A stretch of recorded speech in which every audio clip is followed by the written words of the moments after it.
নমস্কার শ্রোতা বন্ধুরা। প্রাকৃতিক সৌন্দর্য ও গ্রাম বাংলার সাধারণ মানুষের জীবনাচরণের সজীব ও নিখুঁত চিত্র আমরা বিভূতিভূষণ বন্দ্যোপাধ্যায়ের লেখায় দেখতে পাই। আজ যে গল্পটি নিয়ে আমি এসেছি সেখানে লেখক দুটি ভিন্ন ধর্ম, বর্ণ ও আর্থিক অবস্থানে বেড়ে ওঠা চরিত্রের মধ্যে স্নেহ ও মমতার উদার মানবিক বন্ধনের মনোভাবের প্রকাশ ঘটিয়েছেন। স্নেহ মমতার এই সম্পর্কের কাছে ধনী দরিদ্র শ্রেণীবিভাগ ও ধর্মের বৈষম্য যে সম্পূর্ণ গুরুত্বহীন তা এই গল্পের মধ্যে তিনি সুনিপুণভাবে ফুটিয়ে তুলেছেন। আজ কৃষ্ণার কথনিকাতে আমার নিবেদন বিভূতিভূষণ বন্দ্যোপাধ্যায়ের রচনা আহ্বান।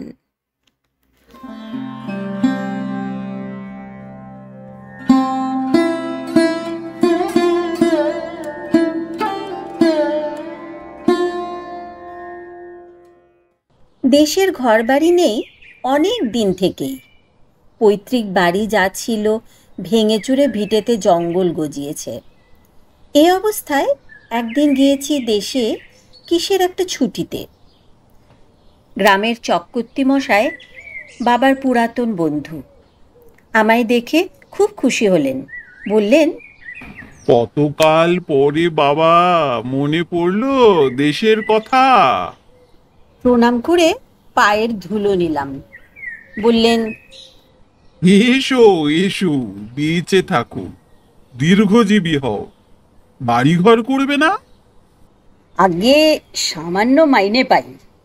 তাতে কি, গ্রামের ছেলে গ্রামে বাস করবে, এতে আর সামান্য মাইনে বেশি মাইনে কি? আমি খড় বাঁশ দিচ্ছি, চালাঘর তুলে ফেলো, মাঝে মাঝে যাতায়াত করো। আহা, নরেশের ছেলে, দেখেও সুখ। কদিনই বা আছি, বাস করো গায়ে। আরও অনেকে এসে ধরলে অন্তত খড়ের ঘর একটা ওঠাতে হবে। অনেকদিন পর গ্রামে এসে লাগছে ভালোই।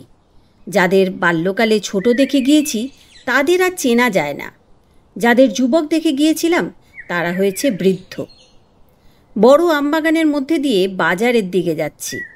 আম গাছের ছায়ায় একটি বৃদ্ধের চেহারা, ভারতচন্দ্র বর্ণিত জড়তিবেশিনী অন্নপূর্ণার মতো। কোনো তফাৎ নেই।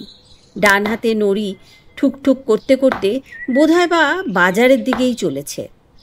বগলে একটা ছোট থলে। বুড়িকে দেখেই আমি দাঁড়িয়ে গেলাম। এ ধরনের বুড়িকে দেখে আমার বড় মায়া হয়। নারী রূপের এক অপূর্ব পরিণতি। জিজ্ঞেস করলাম, কোথায় যাবে? বাজারে বাবা। বুড়ি আমায় ভালো না দেখতে পেয়ে কিংবা চিনতে না পেরে ডান হাত উঁচিয়ে তালু আড়ভাবে চোখের ওপর ধরলে। বললে, কে বাবা তুমি? চিনলাম না তো। চিনবে না? বারুজ্জে পাড়ার নরেশ বারুজ্জের ছেলে। আমি অনেক দিন গায়ে আসিনি। তা হবে বাবা, আমি আগে তো এ পাড়া ও পাড়া যাতাম আসতাম না। তিনি থাকতে অভাব ছিল না কোনো জিনিসের। গোলা পোড়া ধান, গোয়াল পোড়া গরু। তোমাকে তো চিনতে পারলাম না বুড়ি। আমার তো তেনার নাম করতে নেই বাবা, করাতের কাজ করতেন। বলে জিজ্ঞাসা দৃষ্টিতে আমার দিকে চেয়ে থাকে, অর্থাৎ আমি চিনতে পেরেছি কি না। কিন্তু আমার পক্ষে চেনা সম্ভব নয়। আমার বাল্যকালে কে এই গ্রামে করাতের কাজ করত তা আমার মনে থাকবার কথা নয়। বললাম, তোমার ছেলে আছে? কেউ নেই বাবা, কেউ নেই। এক নাত জামাই আছে, তো সে মোরে ভাত দেয় না। ওই আমার নাতনিকে রেখে মোর মেয়ে মারা যায়। আমার বড্ড কষ্ট, ভাত জুটে না সবদিন। বাজারে যাচ্ছি 3 পয়সার নুন কিনে আনবো। দুটো কটা চাল জোগাড় করেছি ও বেলা। বুড়িকে পকেট থেকে কিছু পয়সা বের করে দিলাম। ব্যাপারটা এখানেই চুকে যাবে ভেবেছিলাম, কিন্তু তা চুকল না। উপরন্তু এই বুড়িকে কেন্দ্র করে আমার জীবনে এক অদ্ভুত অভিজ্ঞতা শুরু হলো। নিজের জীবনে না ঘটলে বিশ্বাস করতাম না এমন ঘটনা। পরের দিন সকালে ঘুম ভেঙে উঠেছি, এমন সময় কালকের সেই বুড়ি লাঠি ঠুকঠুক করতে করতে এসে হাজির উঠোনে। থাকি এক জ্ঞাতি খুড়োর বাড়ি। তিনি বললেন, ও হলো করাতির স্ত্রী, অনেক দিন মরে গিয়েছে জমির, তোমাদের খুব ছোটবেলায়। বুড়ি উঠানে দাঁড়িয়ে ডাকলে, ও বাবা। সে বোধহয় চোখে একটু কম দেখে, ও বয়সে সেটা অবশ্য তেমন আশ্চর্যই বাকি। বললাম, এই যে আমি এখানে। কাল পয়সা কটা পেয়ে ভাবলাম যাই দিনই বাউন পাড়ার দিকে, কে পয়সা দিলে চিনতেও পারলাম না। বিকেলবেলা চোখে ঠাউর পাইনি। আমার খুড়ামশাই বুড়িকে বুঝিয়ে দিলেন যে আমি কে। সে উঠানের কাঁঠালতলায় বসে আপন মনে খুব খানিকটা বকে উঠে গেল। তার যাবার সময় আরও 2-1 পয়সা দিলাম। পরদিন কলকাতা চলে গেলাম। ছুটি ফুরিয়ে গেল। আমার জ্ঞাতি খুড়োকে কিছু টাকা দিয়ে এলাম আসবার সময়ে আমার জন্য ছোটোখাটো দেখে একটি খড়ের ঘর তুলে রাখার জন্য। কয়েক মাস পরে জ্যৈষ্ঠ মাসে গরমের ছুটিতে আমার সেই নতুন তৈরি খড়ের ঘরখানাতে এসে উঠলাম।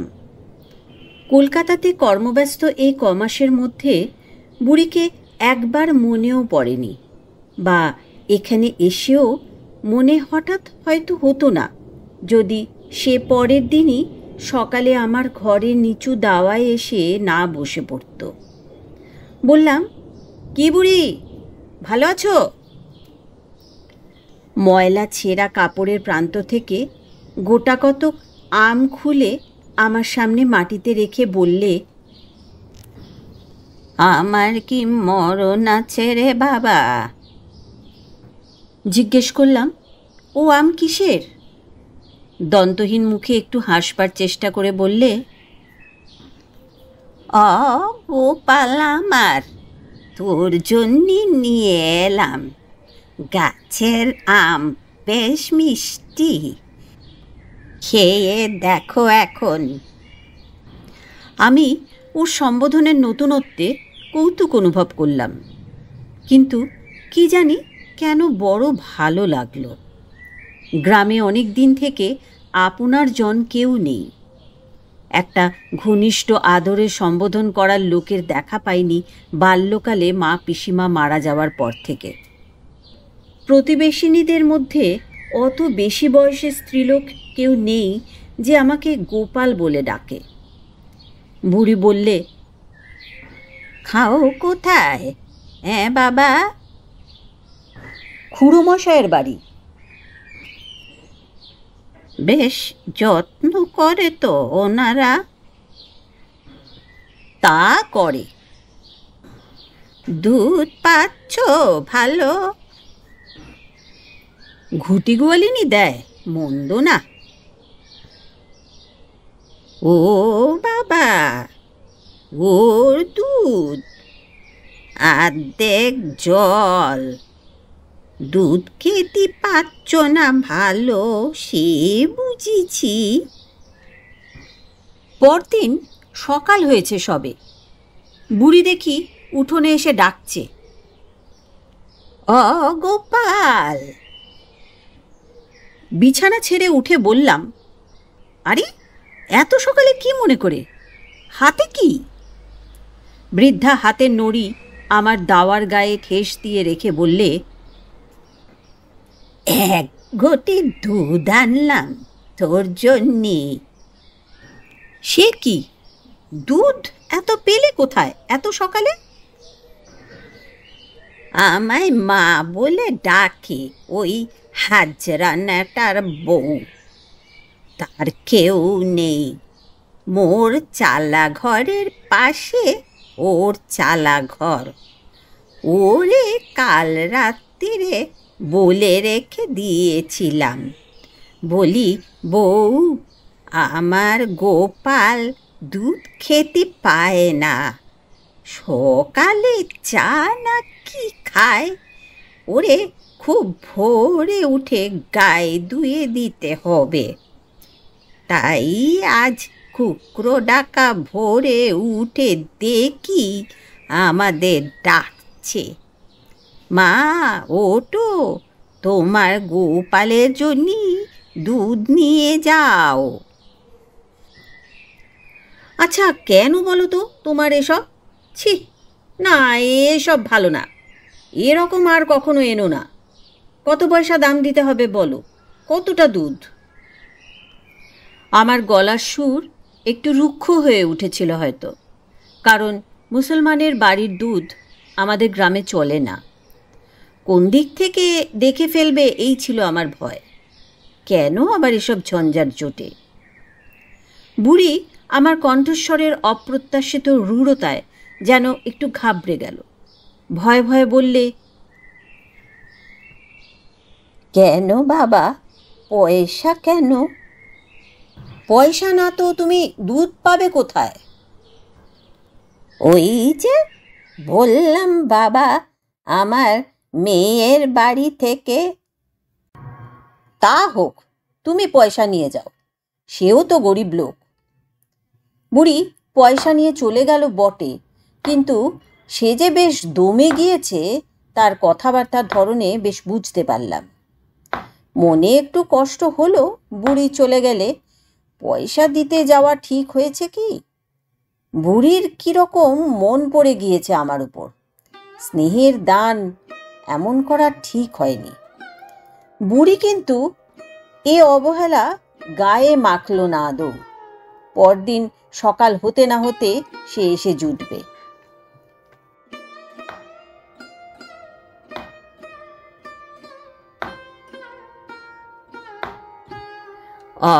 গোপাল, এই দুটো কচি শশার জালি মোর গাছের, এই নাও, নুন দিয়ে খাও মোর সামনে। বুড়ি, তোমার চলে কিসে? না জামাইয়ের দেবার কথা, তা সে সব দিন দেয় না। ওই যারে মেয়ে বলি, ও বড্ড ভালো। লোকের ধান ভানে তাই চাল পায়, আমারে দুটো না দিয়ে খায় না।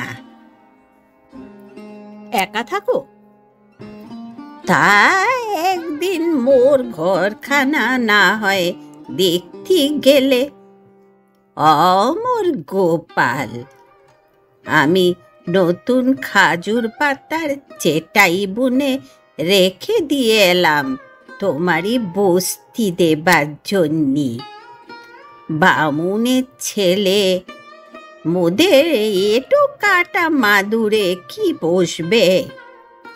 তাই বলি একটা নতুন চেটাই বুনে রাখি, যখন আসবে এইখানেতেই বসবে।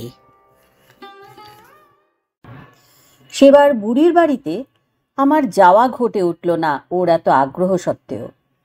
নানা দিকে ব্যস্ত থাকি, তার উপর আছে সমবয়সী বন্ধু বান্ধবদের দাবি।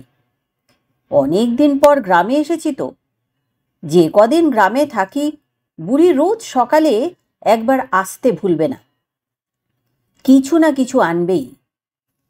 কখনো পাকা আম, কখনো পাতিলেবু, কখনো এক কড়া কাঁচকলা, কি একফালি কুমড়ো, দু চার আনা প্রায়ই দিই। একদিন একখানা কাপড় দিলাম। একটা জিনিস লক্ষ্য করে আসছি, বুড়ি কোনোদিন আমার কাছে কিছু মুখ ফুটে চায়নি। কখনো বলেনি পয়সা দাও কি অমুক দাও, বরং তার উল্টো, শুধু হাতে কখনো আসে না। একবার কলকাতা থেকে কয়েকটি বন্ধু গেলেন দেখা করতে। গ্রামে এত সকালে কেউ উনুন ধরায়নি। বুড়ি লাঠি ঠুকঠুক করতে করতে এসে হাজির। বাইরে দাঁড়িয়ে ডাক দিল, অমর গোপাল। হঠাৎ আমার লজ্জা করতে লাগলো। কলকাতার বন্ধু বান্ধবদের সামনে ও আজ না এলেই পারত ছাই। ভালো বিপদ। অমর গোপাল, ঘরে আছিস নাকি? ঈষৎ বিরক্তির স্বরেই উত্তর দিলাম, হ্যাঁ, কেন? এই এলাম, বলি যাই গোপালকে দেখে আসি একবার। বন্ধুদের মধ্যে একজন জিজ্ঞেস করলেন, ও কে হে? চাপা দেওয়ার চেষ্টায় বললাম, ও এমনি গায়ের লোক। আরেকজন বললে, তোমার ডাকনাম কি গোপাল নাকি হে গ্রামে? হ্যাঁ না, এই। বুড়ি বললে, কাল রাত্রিরে কি গরম পড়ল গোপাল, ঘুমুতি পেরিলি কাল? মুই চোখ বুঝিনি সারা রাত। বেশ করনি, ভালো বিপদেই পড়া গেল সকালবেলা। আজ না এলে কি চলতো না বুড়ির? বন্ধুটি পুনরায় বললে, ও গোপাল বলছে কাকে হে? হ্যাঁ, আমাকেই বলছে। কথা শেষ করে ঈষৎ হেসে মাথার দিকে দুটি আঙ্গুল দেখিয়ে ইঙ্গিত করে বললাম, মাথাটা একটু। বন্ধুটি বললেন, ও। কথা অনুযায়ী কাজের সামঞ্জস্য রাখতে গিয়ে বুড়ির দিকে চেয়ে যেমন সুরে লোকে দুর্দান্ত পাগলকে সান্ত্বনা দেবার ও স্তোত্রবাক্য প্রয়োগ করার চেষ্টা করে, তেমনি সুরে বলি, আজ যাও, বড্ড ব্যস্ত আছি বুঝলে, কলকাতার বন্ধুরা সব এসেছেন। হ্যাঁ। ফল সুবিধেজনক হলো না। বুড়ি একগাল হেসে বললে, আজ কি এনেছি বলো দেখি গোপাল, এই দেখো। এতক্ষণ টের পায়নি যে বুড়ি তার পেছন দিকে একটা ময়লা কাপড়ের পুটুলি লুকিয়ে রেখেছে। সেটা সামনের দিকে খুলতে খুলতে বললে, সেই যে মেয়েটা মোরে মা বলে, সে দুটো চিড়ে কুটল। আমি বললাম, ও কি কুটছিস? ও বললে, কামিনী সরু ধানের ভালো চিড়ে, তোমার গোপালের জন্যে দুটো নিয়ে যেও এখন কাল বেলা। আমার মনটা বড্ড খুশি হলো। তা সেও আসছে, সেও তোমারে দেখতে চায়। বড্ড দুঃখী কাঙ্গাল মেয়েটা, ধান ভেনে চিড়ে কুটে একরকম করে চালাচ্ছে। একারামে রক্ষে নেই। বুড়ির কথা শেষ হতে দেখি একটা আধফর্সা মধ্যবয়সী স্ত্রীলোক অদূরে আমতলায় এদিকেই আসছে। আরও বিপদে পড়লাম এই জন্যে যে ঠিক সেই সময় আমার জ্ঞাতি খুড়োমশাইকেও এদিকে আসতে দেখা গেল। সর্বনাশ! তার বাড়িতে আমার খাওয়া দাওয়ার ব্যবস্থা, আর তিনি যদি জানতে পারেন যে এদের হাতে তৈরি চিড়ে বা খাবার জিনিস আমি খাই, তাহলেই তো এ পাড়াগায়ে আমার হয়েছে। চিড়ে যে ওরা আজই প্রথম এনেছে এ কথা কি তিনি বিশ্বাস করবেন? আজ দুধ, কাল চিড়ে। রুক্ষস্বরেই বললাম, এখন যাও না, দেখছো তো ব্যস্ত আছি। চিড়ে কটা নেবার একটা কিছু দাও বাবা। ওসব এখন নিয়ে যাও। হ্যাঁ হ্যাঁ, পরে হবে, এখন যাও। বুড়ি একটু অবাক হয়ে বললে, তা চিড়ে কটা? খুড়োমশাই প্রায় এসে পড়েছেন দাওয়ার ধারে। হাত নেড়ে নেড়ে ফেলবার ভঙ্গিতে বুড়ির দিকে চেয়ে বলি, আহ, নিয়ে যাও না, ভালো জ্বালা। খুড়োমশাই বললেন, কি ওতে? কি বলছে জমির স্ত্রী? কিচ্ছু না, বিক্রি করতে এসেছে, যাও এখন। ভগবান জানেন বুড়ি আমার কাছে চিড়ের বদলে পয়সা নিতে আসেনি। খুড়োমশাই বললেন, তোমার এখানে ওর বড্ড যাতায়াত। কথাটা চাপা দেওয়ার জন্য বললাম, আমার এই বন্ধুরা একদিন মাছ ধরবার কথা বলছিলেন, তা ভাদুড়িদের পুকুরে কি সুবিধা হবে?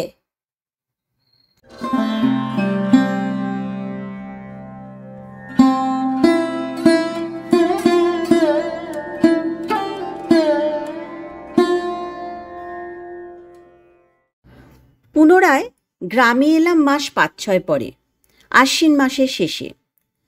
কয়েকদিন পরে ঘরে বসে আছি। বাইরের উঠানে দাঁড়িয়ে কে ক্ষীণ নারীকণ্ঠে জিজ্ঞেস করলে, বাবু ঘরে আছেন গা? বাইরে এসে দেখি গত জ্যৈষ্ঠ মাসে যাকে বুড়ির সঙ্গে দেখেছিলাম সেই মধ্যবয়সী স্ত্রীলোকটি। আমায় দেখে সলজ্জভাবে মাথার কাপড়টা আরেকটু টেনে দেবার চেষ্টা করে সে বললে, বাবু কবে এসেছেন? দিন 5-6 হলো। কেন? আমিও তাই শুনলাম, বলি একবার যাই। আমার সেই মা পেটিয়ে দিলে, বললে ডেকে এসো গিয়ে। কে? ওই সেই বুড়ি এখানে জেনে আসতো, তেনার বড্ড অসুখ, এইবার বোধহয় বাঁচবে না। গোপাল কবে আসবে, গোপাল কবে আসবে অস্থির আমারে রোজ শুধায়। আমি বলি তিনি কলকাতায় চাকরি করেন, সব সময় কি আসতে পারেন? কি মায়া আপনার ওপর, আর জন্মে মনে হয় পেটে ধরেল, এ জন্মে তাই এত টান। একবার গিয়ে দেখে আসুন, বড্ড খুশি হবে তাহলে। উদাসীনভাবে বললাম, ও। মন তখন অন্য চিন্তায় বিব্রত। এবার কাউন্সিল ইলেকশনে দুটি বন্ধুর পক্ষ থেকে ভোট সম্বন্ধে গ্রামে গ্রামে বেরিয়ে লোককে অনুরোধ করবার গুরুভার নিয়ে এসেছি। কাল থেকেই বেরোতে হবে, মোটর আসবে। কিভাবে কি করা যায় সে কথাই চিন্তা করছিলাম। কোথায় কোন বুড়ি অসুস্থ হয়ে আছে ওসব দেখবার সময় অভাব। স্ত্রীলোকটি বললে, ও বেলা যাবেন বাবু? আচ্ছা, তা এখন ঠিক বলতে পারছি নে। স্ত্রীলোকটি অনুনয়ের সুরে বললে, একবার যাবেন বাবু ও বেলা, হয়তো বুড়ি আর বাঁচবে না। বিকেলের দিকে বেড়াতে যাবার পথে দেখতে গেলাম বুড়িকে। খুব উঁচু দাওয়া, সেকালের প্রণালীতে তৈরি 5 চালা ঘর। বুড়ির স্বামীর আমলে আমার জন্মগ্রহণের পূর্বে এ ঘর তৈরি হয়েছিল। তখন এদের অবস্থা যে ভালো ছিল এই প্রশস্ত 5 চালা ঘরখানাই তার নিদর্শন। কিন্তু ঘরখানার সংস্কার হয়নি অনেক দিন। খড় উড়ে পড়ছে চালা থেকে, দড়ি বাখারি ঝুলছে, মাটির দাওয়া নানান স্থানে ভেঙে পড়েছে, বাঁশের খুঁটি নড়বড় করছে। বুড়ি শুয়ে আছে একটা ছেঁড়া মাদুরের ওপর, মাথায় তেলচিটে মলিন বালিশ। বুড়ির সেই পাতানো মেয়েটি পাশে বসেছিল। আমায় দেখে বুড়িকে বললে, ও মা, কে যে দেখো, ও মা।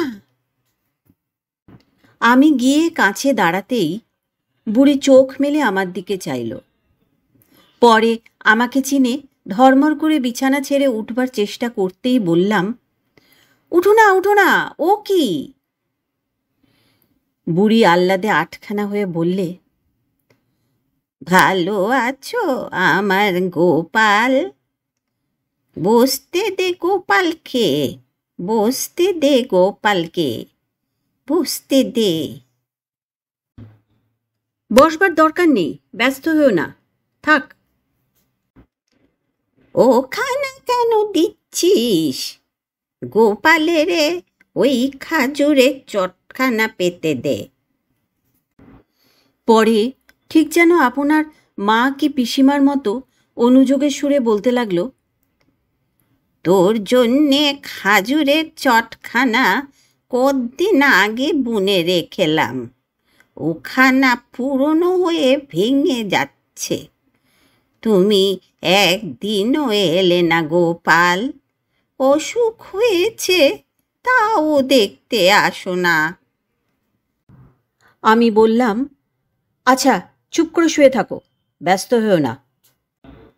ইতিমধ্যে পাড়ার অনেক লোক এসে জড়ো হলো আমি এসেছি দেখে। কেউ কেউ বললে, বুড়ি কেবল আপনার কথা বলে বাবু, আপনাকে দেখবার বড্ড ইচ্ছে। বুড়ি বোধহয় এবার বাঁচবে না। বুড়ির দু চোখ বেয়ে জল পড়ছে গড়িয়ে। আমায় বললে, গোপাল, যদি মরি আমার কাফনের কাপড় তুই কিনে দিস। পাশের লোককে জিজ্ঞেস করলাম, সে কি? জানেন না বাবু, মাটি দেবার সময় নতুন কাপড় কিনে পইরে দিতে হয়। ও, বুঝেছি। আমাকে পেয়ে বুড়ি খুশি হয়েছে, কত কি বলতে লাগলো। ওর নাজ্জামাই লোক কেমন খারাপ, এমন যে অসুখ একবার চোখ দিয়ে দেখেও যায় না। ঘর তা 10 বছর খড় পড়েনি চালে, পচে গলে গিয়েছে পুরনো খড়। নাজ্জামাইকে বলেছিল, সে জবাব দিয়েছে, অত বড় হাতি ঘর আমি ছাইতে পারবো না, পাশে একটা ছোট কুঁড়েঘর বেঁধে থাকো।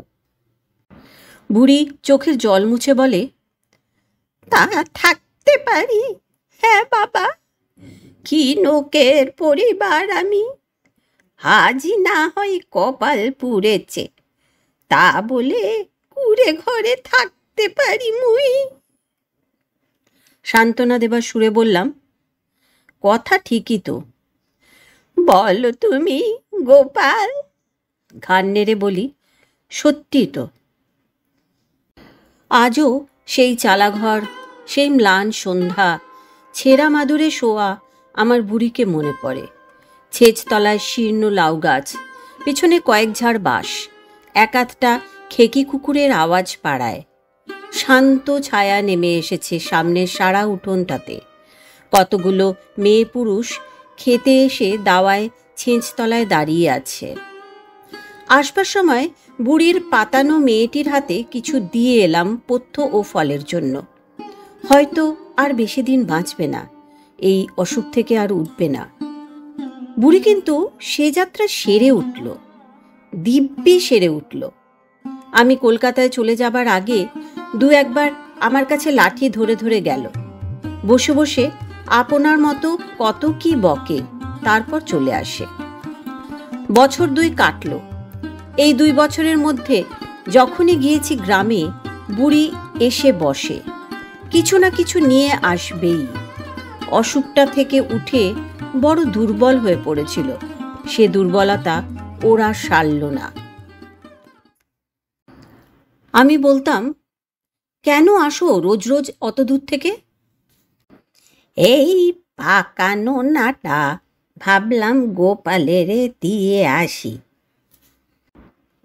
তা হোক, তুমি কষ্ট করে এসো না এরকম। তুই তো আমাকে দেখতে যাবি নে কোনো দিন।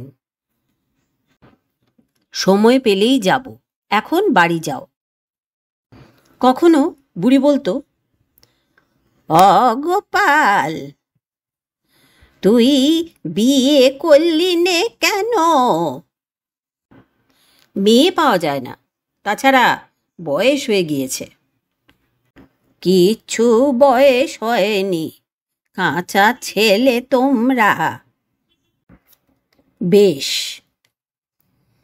ওই মুখুজ্জেদের বাড়ি একটা বড় মেয়ে আছে, তোমার সঙ্গে মিল হবে, বলে দেখবানি ওদের। আমার ঘটকালি করবার লোকের যখন দরকার হবে তখন তোমায় ডেকে পাঠাবো, এখন যাও। কিন্তু বুড়ি আমার কথা শোনে না।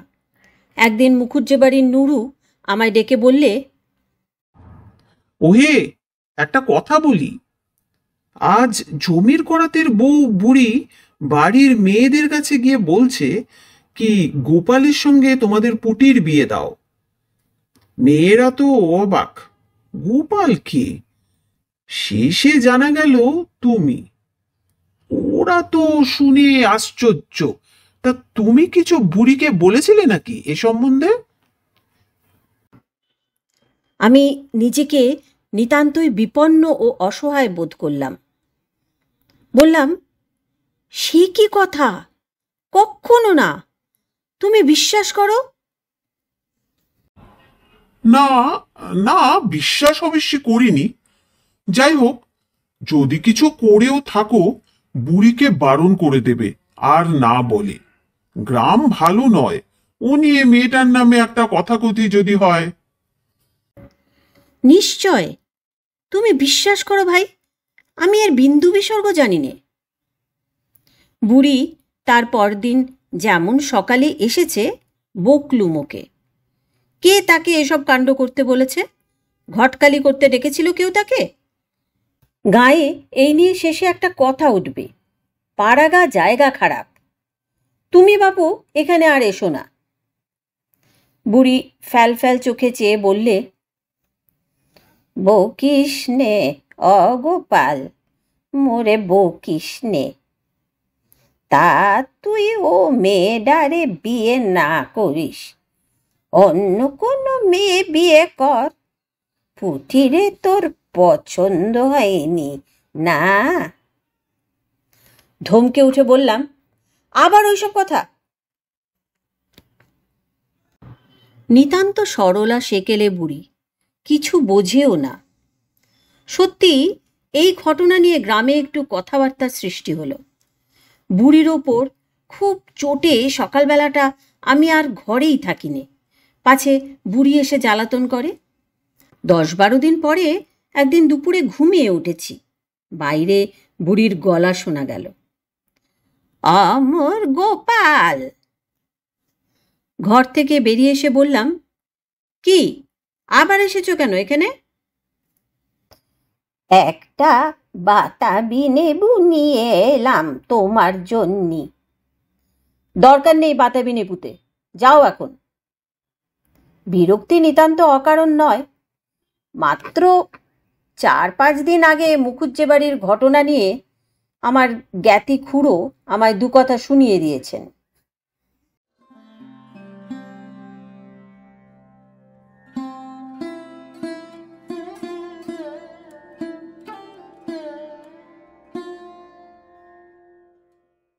বছরখানেক আর গ্রামে যাইনি এরপরে, বোধহয় 1.5 বছরও হতে পারে। একবার শেষ শরতে পুজোর ছুটির পর কাশী থেকে বেরিয়ে ফিরে কলকাতায় এসে দেখি তখনও দিন 2 হাতে আছে। গ্রামেই গেলাম এই 2 দিন কাটাতে। গ্রামে ঢুকতেই প্রথমে দেখা পরশু সর্দারের বউ দিগম্বরীর সঙ্গে। দিগম্বরী অবাক হয়ে বললে, ওমা, আজই তুমি এলে বাবা ঠাকুর? সে বুড়ি যে কাল রাতে মারা গিয়েছে, তোমার নাম করলে বড্ড। ওর সেই পাতানো মেয়ে আজ সকালে বলছিল।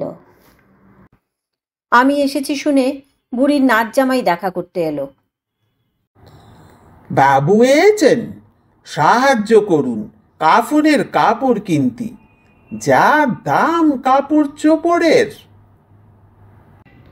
আমার মনে পড়ল বুড়ি বলেছিল সেই একদিন, আমি মরে গেলে তুই কাফনের কাপড় কিনে দিস বাবা।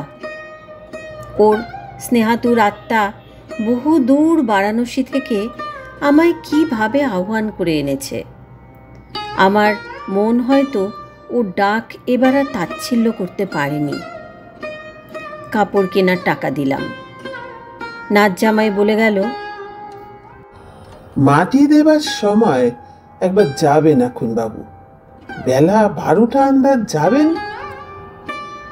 শরতের কটুতিক্ত গন্ধ ওঠা বনঝ ও মাকাললতা দোলানো একটা প্রাচীন তিতিরাজ গাছের তলায় বৃদ্ধাকে কবর দেওয়া হচ্ছে। আমি গিয়ে বসলাম। আব্দুল, শুকুর মিয়া, নমর, আমাদের সঙ্গে পড়তো আবেদ আলী, তার ছেলে গনি, এরা সকলে গাছের ছায়ায় বসে। প্রবীণ শুকুর মিয়া আমায় দেখে বললে, এই যে বাবা ঠাকুর, এসো, তামুক খাবা। বুড়ির মাটি দেবার দিন তুমি কোনে থেকে এলে?